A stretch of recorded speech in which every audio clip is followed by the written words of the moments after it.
What's going on, everybody?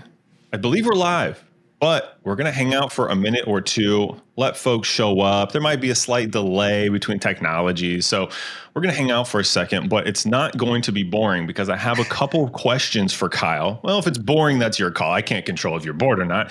I can provide the jokes, laughter not guaranteed. But Kyle, I have two questions for you that I actually was curious about. So first, and Kyle has not been prepared for these.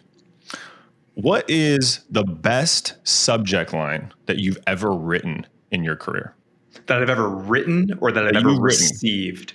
Well, that's the second question. So let's start with the written. And maybe it's your favorite, unless you've had one you've repeated, maybe and like worked very well. But I'm curious, what's the best subject line you've ever written? So the one that I remember the most has more to do with the person's response than it being like some magical subject line. But the subject line was Tonka trucks. Because I saw that this person posted something about his kid, and his kid was obsessed with these Tonka trucks that he had. And so the subject line was Tonka trucks, and then it was all about this interesting, somewhat convoluted segue between Tonka trucks and building, and the value prop of my former company, a business intelligence company, and how data allows you to build any sort of yada, yada, yada that you want. So Tonka trucks is my answer to that. I like that. And as soon as you said Tonka trucks, I was like, what connective tissue did you come up with to tie a children's toy to enterprise software? So good on you, sir. You passed the first test, which means you've unlocked question number 2. If you're just joining us, we're just doing a fun little Q&A to warm up while folks get here. We'll get started shortly. What is the best or your favorite subject line that you've received as a buyer? So I'm going to use props for this one. So give me a second. Stay with me. The fact that you were not prepared for this question and you still have props behind you is okay. That makes more sense. There we go. So this is my corgi Spice. She's beautiful. She is. And I'm very vocal about being a proud corgi owner. And so the best subject line I've ever gotten to this day is small but mighty. And it was a company that sells a sales engagement platform that was telling me that they're not as big as Outreach and SalesLoft. They're small but mighty, like my corgi, and I should check them out. And I was like, that was awesome. Yes. There's no way. Yeah, there's no way you're not getting a meeting if you use that. Of course.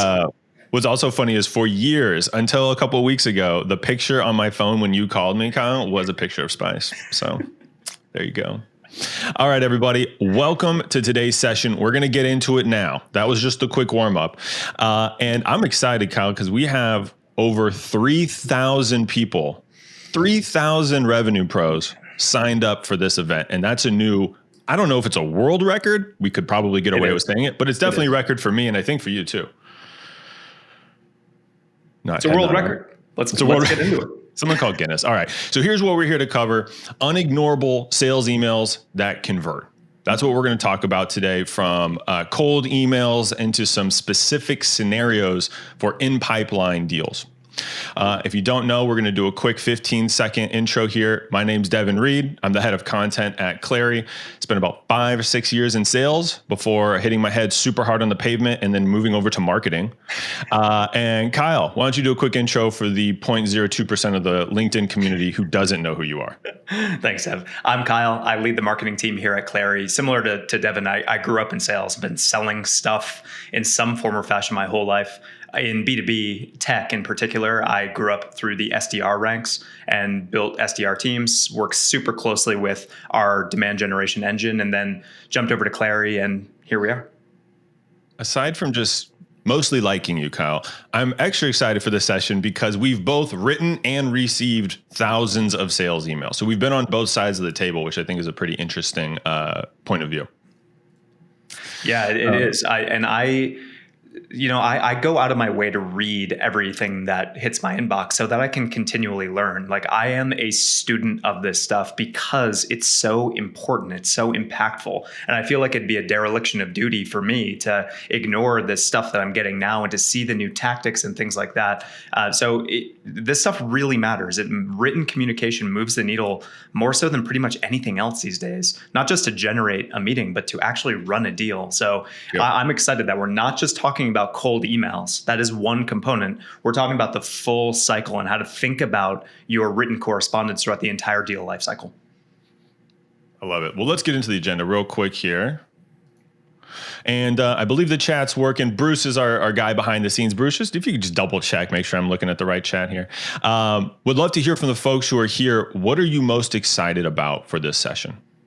What are you most looking forward to learning? It could be the thing that you're struggling with today. It could be something, one of these points here on the agenda, but would love to hear what specifically you're most excited about. All right, real quickly here. And there's a fun rule I always know. If you show a slide with words on it, you don't even have to read it because everyone's already reading the slides. But in case you like to hear my voice, we're going to go through cold prospecting emails, follow-up emails, objection handling emails, pre and post meeting emails. Let's start with cold, as we all do. So here's where we're going to start, because before you should know what to do, I think it's helpful to know what not to do. So Kyle, I'm going to hit the slides. I'm going to be the slide monkey for a second. I just want to hear you. I want to hear what you got to say about these things. And I'll add some commentary. So the number one mistake I see people make is in cold email, when the recipient may not know you from Adam. They've never heard of your company. They don't know who you are. And so the inclination for a lot of sellers is to make that first email all about yourself or all about your company. And that is a big mistake because people don't know you. You haven't earned the right to tell your story yet. You need to make it about them, resonate with them, and that's how you're going to move the needle. A quick test that I do, I'm sure you've coached it as well, Kyle, is how many I sentences or my's do you see in the I, my, me? And instead flip it to you, your company. Literally use the pronoun you. It works really well. Number 2. Emails need to be easy to read. I think the science will tell you that you have about 10 seconds or so of somebody's attention. And if you're sending them a wall of text that's really dense and hard to read, it's not going to get read. And the analogy that I draw is like, go back to your days in school when you're, flipping through a textbook and you get to a page and it's just all text and there's no new paragraphs and there's no indentation, there's nothing. And you're just like, God, why?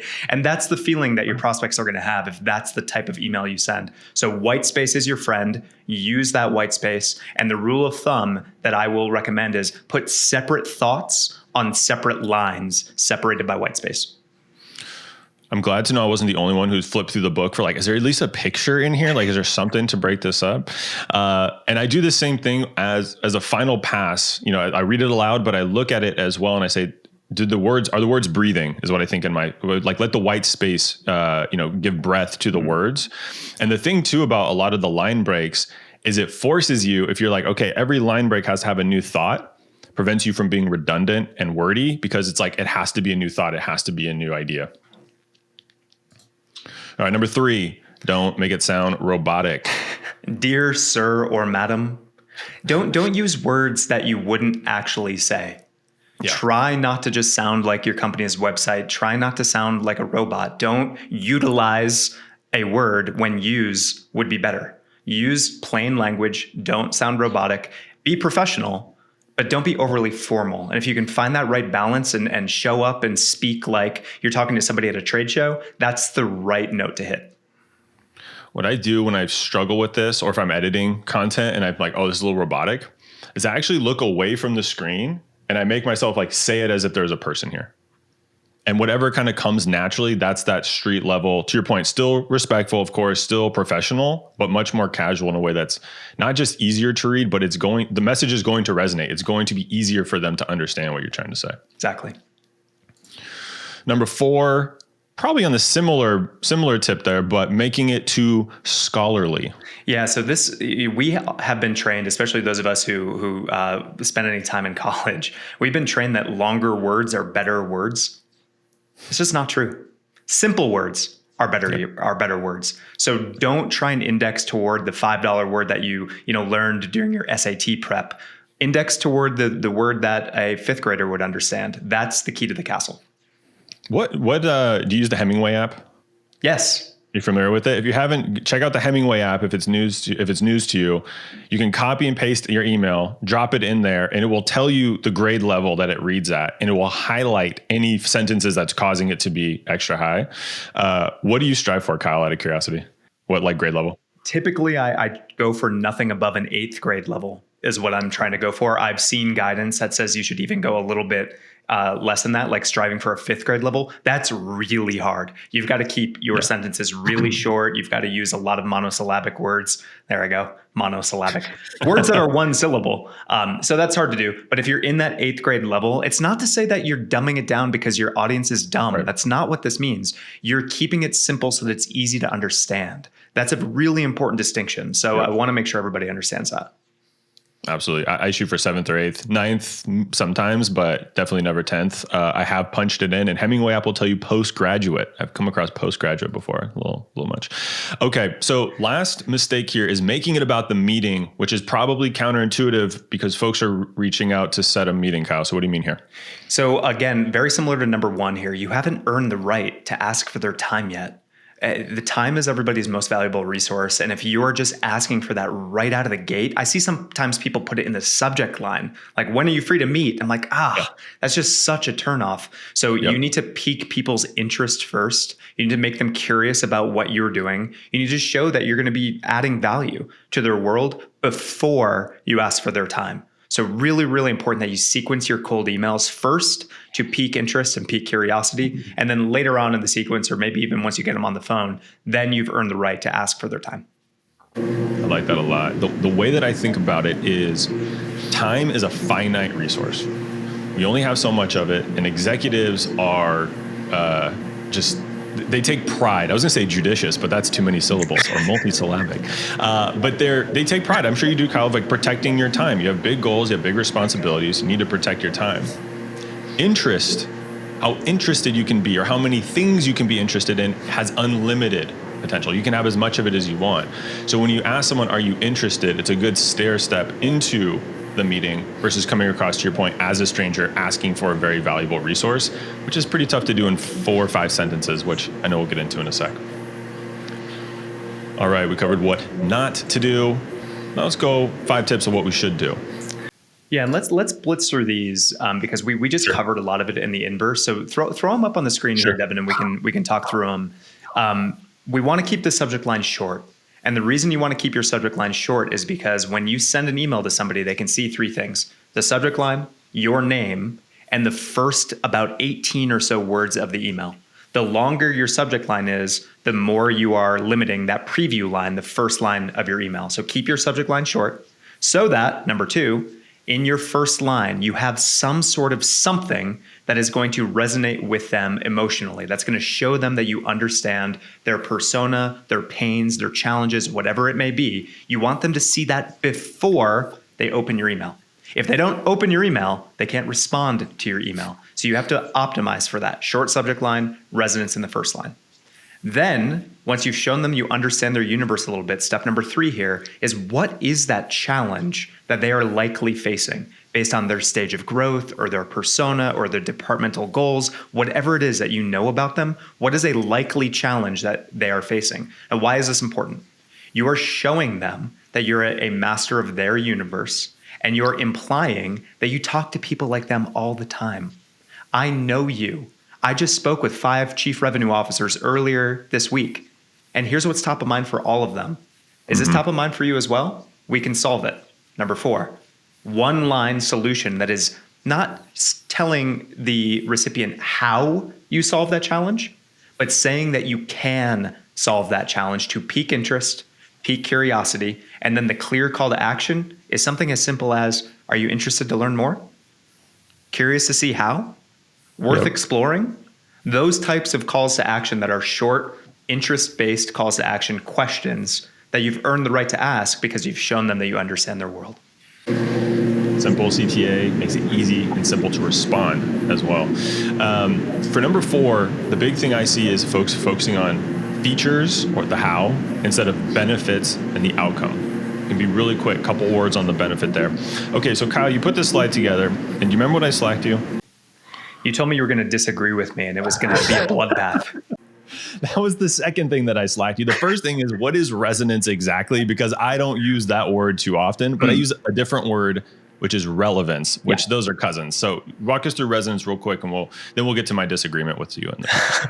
So the first, again, step 2 here, your short subject line, and then your first line in the email has to have some resonance with them. And you see it on the slide here. What is a goal? What is a problem they have? What's a need that they may have? And this does not mean you have to say that, Kyle, as a corgi owner, you appreciate X, Y, and Z. It can be about my role, as a marketing leader. This is something you're likely to be facing. This is a problem that every marketing leader I speak with faces. And then segue into the rest of your email. So it's all about having some sort of connection with a problem, goal, need that is they are likely to have based on their role. And style choice, and I did this on purpose, you can bold that line. In the email, if you're going to bold one sentence, I think this is it, which is the pain or the benefit of what you're offering there. Eyes are going to go towards contrast on that email. So I've had some success bolding that line. All right, we're going to fly through a good example here of what to do. So I'm going to just fire through the clicks here. And I think he basically just walked us through it. We could have done them both at the same time, to be honest. But this is all pretty spot on. Did you reply to this person? So this is an email I wrote actually to Nick, a sales leader, and we're trying to follow my own advice here. The subject line you see at the top: hiring quickly. Now I could put his company name in there, and I could say, Clary is hiring quickly, or whatever his company name is, and that's just as effective. But hiring quickly, 2 words, and casual. To our point before, it's not overly formal.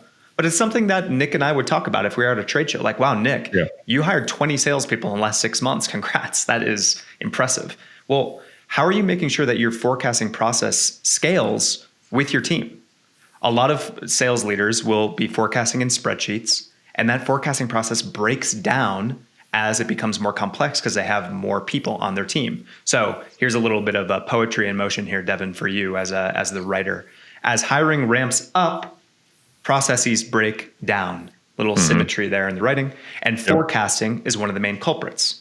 Okay, there's a challenge they're facing, and I'm teeing myself up to show that Clary is the solution. Clary solves that, but I'm not going to go into extreme detail about how. I'm not going to talk to you about how we support multi-currency and we can handle complex hierarchies and we can do all XYZ things and you can submit 3 different forecasts for your new logo and post-sales and all that. Like, that's not what I'm trying to do here. I'm trying to say that Clary will streamline your forecasting process. And the upshot to you is saving time and saving you headaches. Are you interested to learn more? Are you interested to see how? Is this worth exploring? Interest-based call to action. You're inciting a lot of curiosity from the subject line throughout the body of the email, not educating. You're not trying to do a full masterclass on how that product works. You're never going to get it done in an email. Don't even bother. And now we get to go to a pretty fun part, which is a free offer that we're doing here as a quick midpoint. So what we've got going on here is, if you didn't know, now you know, Clary has conversation intelligence called Wingman available. And Kyle and I were talking, what is the honest, other than the content itself, what is the best way that we can help revenue pros and revenue leaders right now? And that's with visibility, helping with pipeline and avoiding hurdles, and scaling coaching. And so what we came up with is a free 30-day trial of Wingman by Clary. So you can get in there and you're going to get immediate access to what's going on in all of your team's calls. So you can see, are they running your plays? Are they running your sales process the way that you want? And also you're going to hear your market. What are the new objections that are coming up because of the recession? What are they saying about your competitors? What are they saying about you if you're familiar? If you don't have this type of visibility, it's putting a lot of risk in your pipeline and going to put your targets at risk. So what we did is, all you have to do is jump over to the poll. I think it's going to pop up now if it's not already. All you have to do is click yes. You'll get access right afterwards. We'll follow up with you. And it's completely free. You don't have to buy at the end of 30 days if you don't want to. And you'll get set up in just a few minutes. That point about resonance in the first line of your email, how can you ensure that you're actually finding the points of resonance? Well, you listen.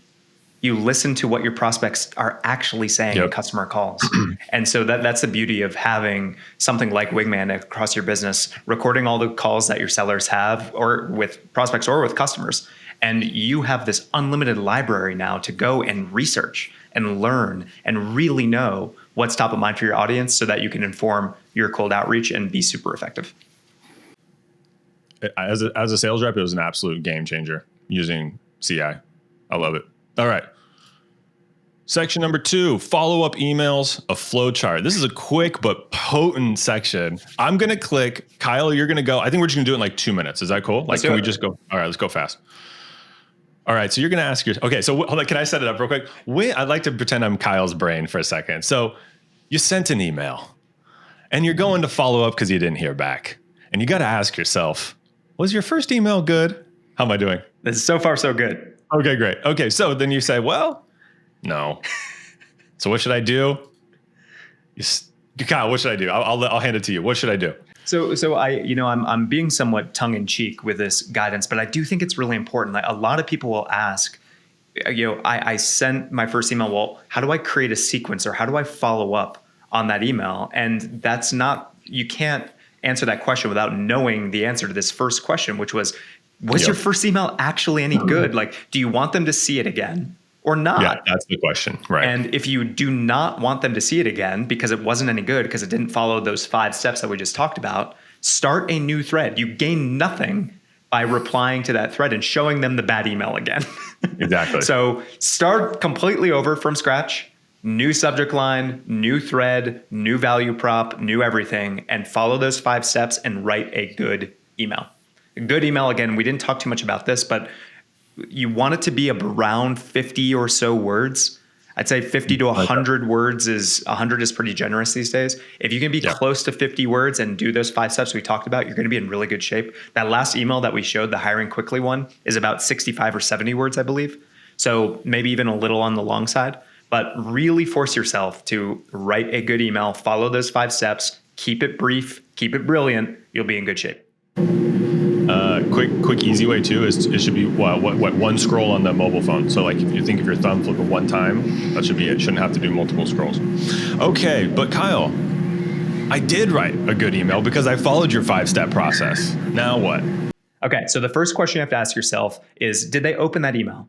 And I know that there's not perfect fidelity on email opens. I know that the Apple inbox privacy things is not always going to show you open rates, but opens when you have it is a good indicator of interest. And so whether or not they opened your email is an important signal to you for what to do next. So if they did not open that first email and your first email was good, then reply to that first email. Keep that context together so that they can see that first email you wrote. A lot of people will spend a lot of time on that first email. It's personalized, it did some research, they want to bring that back to the top. So there are 2 main ways that I recommend you reply to that first email. The first is very simple, and some people don't like this. I happen to really like it. It has a great response rate from every data point I've ever seen, which is 2 words. Thoughts, Devin? Just see what he says. That's one. Option number 2 is take the call to action from your first email and just rewrite it in the reply. Worth exploring? Question mark? Yeah. So this is where I disagree, for the record. I don't care about any data in this hot take coming in. As a recipient, now I'm a director level, so I'm not the big boss dog at the top, so you can take it for what you will, folks. I don't know if I'm on your cadence or not.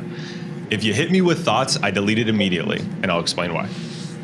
It puts all of the work on me. Because I have to go, well, what are my thoughts again? I have to go back to the email. I have to read the email. Then I have to decide if I'm going to respond. Then I have to come up with my response. It's too much work. I delete it. Feels lazy to me. I never did it as a rep. That said, I do like to restate the CTA in one sentence. And really what I'm complaining about is lack of context. Yeah. Help me get to where you are in this outreach so I can respond. And one that I do like that's worked is kind of like going for no, like reversing it. So like, did I miss the mark here? I don't love that. It's a little bit cliche, or, it's a little bit overplayed now, but something to reverse it. So it's like, oh, let me see if you were wrong, basically. Like, let me see what's going on there. I like that. So anyway, I promise to disagree with you, and I don't like that email. Moving on. So the important thing here, everybody, is test this for yourself. Like your audience, your personas, your segments, your business is different. And so this general advice is general advice that needs to be made specific by your tests and your experiments. So test this out yourself, see what kind of reply rates you get, proceed accordingly. I'm certain that there are circumstances where I'm right. I'm certain there are circumstances where I'm wrong. It's up to you to find them. These are general best practices. I thought you were going to say when I'm right and sometimes when Devin's wrong, because I'm always right. All right. So did they open the email? No. If they did open the email, What do we do? Similar sort of thing here where, okay, we have signal that they opened the email and they read it. So now maybe we're somewhat solving for what Devin talked about before, which is that context that he may not have had in that middle scenario. Maybe he has the context in this scenario.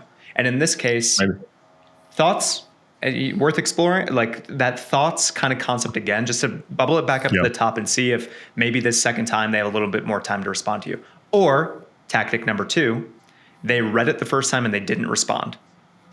Okay. So if I'm reaching out to Devin, maybe I'm going to ask for an intro to a specific person on his team who may have more time to explore it. So, hey, Devin, curious, is Bruce Lehman the right person to check this out? Don't say, hey, Devin, who do you think is the right person? Drives me crazy. Never say that. Who do you think? Like, do your research. You all have sales nav. Go and look at the chain of command and just make a guess. It doesn't matter if you're right or wrong. It could just it could be somebody completely unassociated with Devin. The fact that you have gone in and made an attempt to make his life that much easier goes a long way. So specific person, an intro to another person who may help drive an evaluation forward.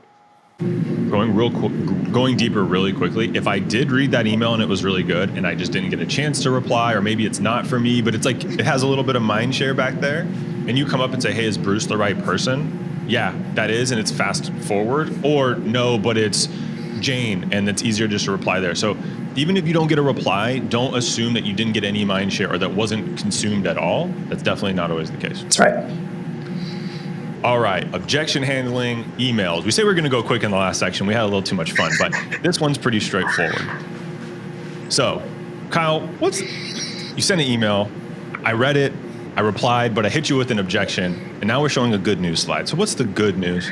The good news, Devin, is that they took the time to respond, and objections show interest. We nailed that timing. That was pretty good. We didn't practice this. We didn't practice one time. There's something there. There's probably a seed of interest there that you could capitalize on. So really read the words they say when they responded back, like, oh, thanks, but no thanks. We don't have time to look into that this year. Or hey, our budget is super tight, like not something we can explore right now. Okay. Take a beat. Think about how best to respond, because that person in some form or fashion was interested in that first email you sent. It resonated in some way that forced them to respond. And so capitalize on that interest in your response. Absolutely. Now, first thing you should do though, and I know it's old school and I know it's been beaten into your head to pick up the phone, but in my experience personally, and again, you can look at data and always test this, they're at their screen, whether it's mobile or the desktop or laptop. You can catch them quickly sometimes if they just responded and you call them really quickly. The other thing too is if they do pick up, the context is set, because even if it was a couple minutes ago, right, it's still resonating with them. Now I have that word in my head. Thanks, Kyle. So pick up the phone and try to overcome that objection. And this is so important. We're being a little cheeky here. I know this whole webinar is about sales emails that convert, and we're telling you to pick up the phone. And the reason for that is because objections are nuanced, and the way that people think is nuanced. And they may have given you a one-line objection in that email response, but that may not be everything that's in their head. In fact, it likely is not. And you're going to be able to unpack that nuance and learn more if you have a quick conversation with them. So that should always be your instinct. It should always be your impulse. Try and have a conversation. An email response, positive or negative, is a good way to get a foot in the door and talk to that person live. Now, I can't see the chat, unfortunately. I'm disappointed. But what if someone's in there, Kyle, like, I want an email template. Like, give me something, Kyle. We got something. Fine. Something for you. All right. I'll give you a breath, Kyle. There's a 3-step process. Me and Kyle were talking about this. Like, okay, what if you don't have a phone number? What if you call, you double tap even, and you don't get the pickup? What should you do? There's kind of a 3-step process you can do. And again, the goal is still to move it towards the phone if you can. You don't want to get into an objection war back and forth via email. Yep. Eventually, they just lose interest and fizzle out, and then they just don't respond. That's pretty much what's going to happen. So first, validate the objection. Fair question. I get it all the time. Style choice, however you like to say that, but just say, I hear you. Next one, offer phone call to answer. And this goes back to what Kyle said. Don't just send a big brick text like, oh, you asked about integrations. Here's 700 words on every integration we have on our platform. Instead, what you're making it is about them, which is, hey, it's going to take you're basically signaling this is going to take super long. You're not even going to want to read this thing. Why don't I give you a quick call? And then I can also answer any follow-up questions live. It's all about them. There's a couple I's in there. You could rewrite this, but you get the idea. And then tell them when you're going to call. You're not asking. You're telling them, I'm going to give you a call at this time. I like that 3:55, 11:58 a.m. Call, because it's like between meetings, you might get lucky. And I find that's when I pick up. If I ever pick up a random number I don't know, it's almost always between that little break between meetings. So I love this little template. I highly recommend people use it. What I really like about that 3:55 thing is it's indicating to them that the conversation is going to be short. I'm not asking you for 30 minutes, 60 minutes, 2 hours here. I'm like 2-minute combo. I'm going to try and catch you between meetings. Love it. All right, there you go. Move from email to the phone. Now we're getting to pre-meeting. All right, so we're warming up to a pipeline here. We got a sales flow, sales process happening. Let's talk about pre-meeting emails, which is kind of, I don't know, unsung hero, but unsung. People don't really talk about it a lot. And you had a really interesting concept that you taught me, candidly. I don't mean, I like to think we're both heavyweights in the game, Kyle, but you taught me something here. I don't know how much you actually weigh. You don't have to tell everybody, but you had some good stuff here. So help me understand this priority gap a little bit more. So I learned in my SDR days, and I think every SDR, every AE on this call probably has some prospect in mind where you know their first and last name, like you're thinking about them when you wake up. You're going to bed. You're like, how can I get Adam to take a meeting? And that was the way I operated. Now, this was back in my day when we had, spreadsheets and instead of CRMs, and we were sending emails one at a time instead of using a sales engagement tool. But anyway, I realized that my prospects are the number one priority that I have, bar none, the number one priority at all times. What am I to them? I don't know if I could possibly be a lower priority to them. Yeah.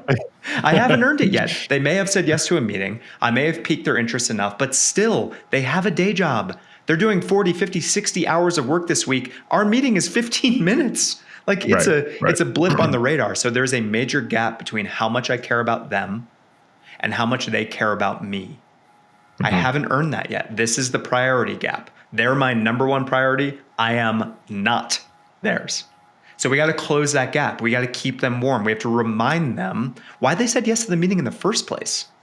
We got to continually add value so that they know that if this meeting is a week from now or 2 weeks from now, sometimes even, that it's going to be worth their time, that I'm still thinking about them. We as a company are still thinking about how to make the most of their time. Again, remember, the most valuable resource they have.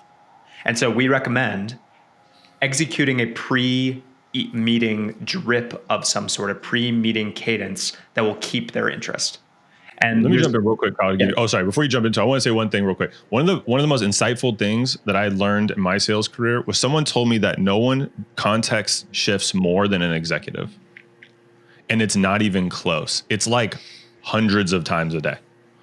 And once I understood that, I realized even internally selling to my executives and let alone externally is you need to constantly remind them, constantly help them, but they love you when you provide that context. When you make that shift easier, especially when you do it 2-3 times in a row, you've now stolen extra mind share and you're really earning trust of Kyle makes my life easier. He makes working with him easier. And that can set you apart. I know a lot of times we get caught up in our products and our value props. How you sell and how you make people feel in that sales process has a huge impact of, do I want to spend money with you? Do I want to talk to you when I'm busy and I got kids yelling in the backdrop? I don't. They're just sleeping or something, but you get the idea. And so I just wanted, before we go into like the tactic, like it's super important and you can really stand out, especially today when, it's just tough times in the recession. These are things that can set you apart. All right, I didn't mean to cut you off, but I wanted to chime in there. That's really important. People spend so much time optimizing everything before this. The cold emails they write, the follow-ups they write, the way they overcome objections, and then they totally skip this part.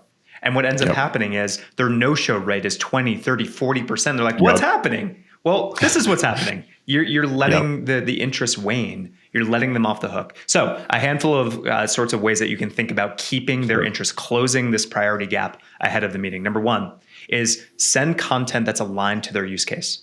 If I know that this prospect is hyper focused on implementing forecasting software, that's one component of Clary's platform. We have a billion different case studies about how we helped transform companies' forecasting processes. So I'm going to send them an email that says, hey, Devin, I know you're interested in learning more about how we're going to solve your forecasting problem. Here's how Carbon Black did it. Yep. And that's the email. That's it. Super sweet. One line, super short. link out to the PDF, here and gone. I'm not asking them for anything. Looking forward to next Tuesday. See you then. I like that too. I like the looking forward to a day. Just as a quick reminder, you're just reminding them, not asking for anything, just like, oh yeah, that's right. I'm talking to Kyle on Tuesday. Okay. That's all you need. That's right. Number 2, testimonials. Very, very similar here. Maybe it's less use case oriented and more persona oriented here. So Devin's the head of content. If I have any customer stories that are about other heads of content that are getting some value out of my platform, boom, here it is. Head of content at Atlassian, doing something very similar to you. Here's what she has to say about our platform. Similar sort of specific thing. 1 line, 2 lines. See you next Tuesday. The more specific, think of specificity as like a layer cake. The more layers, the better. So like think of a use case, company size, industry, geography, title, all that role, whatever. The more you can layer on, the more likely they are to check it out. Yep. As for the sake of time, let's throw the rest of these up on the screen and we can blitz through them here, Dev. I think that's the last one. Your touch points do not just have to be via email. Remember, written communication is taking over a lot of the way that we communicate with one another, whether that's email or Slack or text or LinkedIn. And genuinely engaging with somebody on LinkedIn is a good way to remind them that you're alive, that you're a real person who they're going to be meeting with at some point in the near future. So if they are posting content, if they're doing whatever on LinkedIn, give them a little bit of engagement. Like, comment. You don't go over the top. And in that engagement in LinkedIn, don't say, looking forward to next Tuesday. Just respond to the things that they're talking about, just so that your name and face is top of mind for them. Similarly, now this is next level. I love when people do this ahead of a demo, sharing this little video one, sharing short demo snippets that will resonate with their use case. It's very similar to the first bullet here. If I know you're interested in forecasting, I'm going to give you a 30-second overview of Clary's forecasting module. Hey, Devin, this is what you're going to see when we meet on Tuesday. Thought you'd like a little primer. Yep. That's it. No call to action. Just thought you'd find this useful. We're going to go into a lot more detail. If there's anything else that you'd like to explore in our platform, say the word. Worst case scenario, it shows you're prepared. And they don't click it. They know they don't click it and it shows you're prepared. Exactly right. Now, this next one, reiterating the value. If they have told you pain points that they are suffering from, if they've told you things that are top of mind for them, just remind them that you know these things and that you can solve these things. Very simple. Hey, looking forward to discussing how we're going to solve your forecasting headache. I know it's causing you're losing 20 hours a week to it. After Tuesday, no longer be a problem. Looking forward to it. That's it. And then finally, the last thing that you can do to keep their interest is if you have a more technical product or if there's specific other adjacent technology that you need to know about or just any information that would help you with the demo, you ask them. Like, hey, to make the best use of your time, I'm curious, what other revenue technologies do you use? Because Clary can pull all of that signal in, and I just want to make sure that the demo is as tailored to you and your tech stack as possible. So you can ask them those sorts of discovery type questions to keep them warm. And remember, we're trying to frame this, and it's very important. We want to make the best use of your time. Yep. And we're going to tailor this demo to your tech stack. You and we're featuring those things. We're making the best use of your time. We know it's valuable. And we want to make sure that the demo resonates with your reality as much as we possibly can. So make sure you frame it that way and ensure that it's what's in it for them, not what's in it for you. Absolutely. So think about this. If you are looking for ways to increase your hold rate or to move pipeline forward, these are the tactics that are going to help you do that. That's right. All right, I believe we're on to our final. I just want to say one other thing, Devin. Sorry. Sure. My no-show rate when I started as an SDR was around like 10 or 12%, which is not bad. But normal, maybe low. It's not great. Once I implemented this little pre-meeting email drip, and you can go to the little checklist here. Once I implemented this framework, my no-show rate went down to 2%. It was super rare. 1 out of 50. Wow. 1 out of 50. And that always used to get back on the calendar. So it was a very rare occurrence and it Impressive. always got back on the calendar. So make sure you're adding value. Make sure if the meeting is 2 weeks away, in that week that's 2 weeks out, just send them one note. Don't send them something every day. And then the week of the meeting, I'm okay with a total of 2 notes. So you're not overwhelming them. You're not just like sending them stuff to fill up their inbox. It's just to stay top of mind and to really add value. And I'm a fan of the day of reminder in the morning. Follow the same sort of tenets we just talked about. Add some value. Don't just say, hey, remember, we're meeting today. Say, we're looking forward to discussing how to solve this problem for you today at 2. See you then. We're not offering reschedule. We're not offering for them. No. Some people will say, well, if I send them that, then they're just going to come back to me and they're going to say, can we do a different day or time? And my response is, hell of a lot better than them no showing. I was going to say, better than going dark. Yeah, for sure. One of a good one too, if they're active on LinkedIn, I'm sure it happens to you, Kyle, but like the day of reminder, Nick over at 30 Minutes of President's Club does this really well. Well, he'll be like, hey, Dev, looking forward to talking to you later. By the way, loved your LinkedIn post from yesterday, and puts like a couple words of like why he liked it. It's just, again, hitting it on multiple channels and showing that he's prepared. All right, time check. You got 5 minutes, so we're gonna fly. I think we got one more. All right, we got to go quick. So I'm gonna accelerate a little bit. We're talking about post email. So post meeting. So Kyle, I just demoed the hell out of you. You loved it. And then I'm going to send you this, right? This is the next step. If you never want me to talk to you again, send me this. This is a real follow-up email that I got from somebody. And I opened it and I audibly swore out loud. Like, and you don't cuss, so that's saying something. This is just, it looks like so much work. It looks so intimidating. There's no reason to do this. And now a lot of sellers will say, well, I want to make sure I'm comprehensive and I'm giving them the use cases and the case studies and the next steps and all that. It's like, no. Let's figure out how to pare things down a little bit here. So don't do this. Instead, follow the same guidelines that we're talking about before. Short and sweet. We want to be focused. Don't overwhelm them with non-applicable resources. And really, we want, in this case, post-meeting, we want to focus on what happens next. You are in the driver's seat. You are driving this deal forward. Show them that you're working on their behalf and show them what you need from them. And the format that we recommend to folks is what we call this 3x3 format. And the 3x3 is highlighting 3 key highlights from your meeting that you had, and then the 3 actions or next steps that have to happen to keep things moving. So an example of how this looks in practice, you can see a little template for it, I believe, on the next slide. Yeah, super short and sweet. We're saying subject line is, what did we talk about? Your forecasting pain and the next steps. Super simple. You could say your company's name or their company's name in the subject line. That's fine too. Some people recommend that. I have no problem with that. The real meat of this is 3 highlights.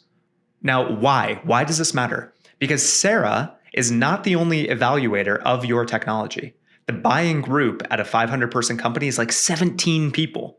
It's very likely that on average, it's very likely that Sarah's going to be forwarding this along to other interested parties. So you want them to know that you're going to be solving these problems. So I learned that you're spending a lot of time in spreadsheets. You have to beg your reps to update their forecasts. And despite all that work, the output of your forecasting process still sucks.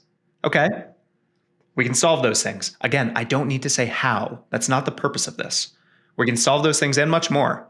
So what I need from you, sign this NDA. We talked about it on the call. Then we're going to connect to your CRM and we're going to do some configuration on a call that we've already scheduled for May 17th. Looking forward to it. Is there anything I missed? Cool. And that's it. Short and sweet, 3x3. Another thing too, speaking to executives, they care about what and why. They delegate how.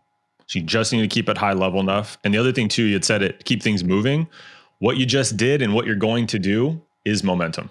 That's how you keep things moving forward. All right, Kyle, I took the first one. Now, folks, well, let me talk to the folks for a second. You made it. We're just about at the end. We got about 1 or 2 minutes here. We went on time. There was a lot. If you knew how many slides, we did pretty good. I hope you enjoyed it so far. We've got one more thing for you. Kyle, I took the first one. I'm going to let you take the second one. We got another bonus offer for the people. Walk them through it for me. We're limiting to 7 teams because this is going to be a heavy lift from our some of the experts that we have on our team. We are that whole point in that last email that we talked about is how to really collaborate with your buyers.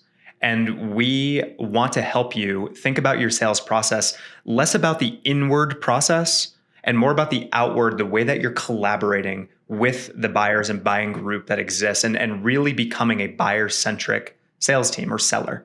And so what we're offering is one of our experts who is a thought leader in the space of mutual action plans and buyer collaboration and how to work a deal room and all these sorts of things. He's going to spend time with 7 teams. He's going to do a deep dive on your sales process, ask a ton of questions, and then do a little diagnosis and prescription for what you need to do to accelerate deals, close more business, experience higher growth rates. If you're interested in this pretty white glove sort of experience from our team, say yes. I believe Bruce is throwing up another poll for you right now, and we'll do our damnedest to get to all y'all, but we're being mindful of our internal team's time. So we're saying the top 7 teams, or the first 7, are going to be the ones who get it. I was shocked it was 7. I was expecting like 3 because I know what's behind the scenes on it. It's legit. It is genuinely legit. And Tom is also quite legit. I don't think anyone knows or loves buyer collab like Tom. I don't know if there's a thank you slide, so I'll just say it. Thanks everybody for hanging out. But more importantly, this isn't just thanks to you for being here with us. Thank you for investing in yourself. You got, there's the 1% better today. Hopefully this was more than 1% better, but at the very least 1% better. Now you know how to create pipeline, accelerate pipeline, all from your inbox. So thanks for hanging out with us today. You'll get a follow-up with the recording and the slides. And if you feel compelled, anything that you shared, that you learned today, share it on LinkedIn. Tag Kyle, tag me. We'll give it some love. We'll chat offline, or I guess online. But other than that, just want to say thanks for hanging out. Thanks, Kyle, for hanging out. And we'll see y'all next time. Appreciate it, y'all.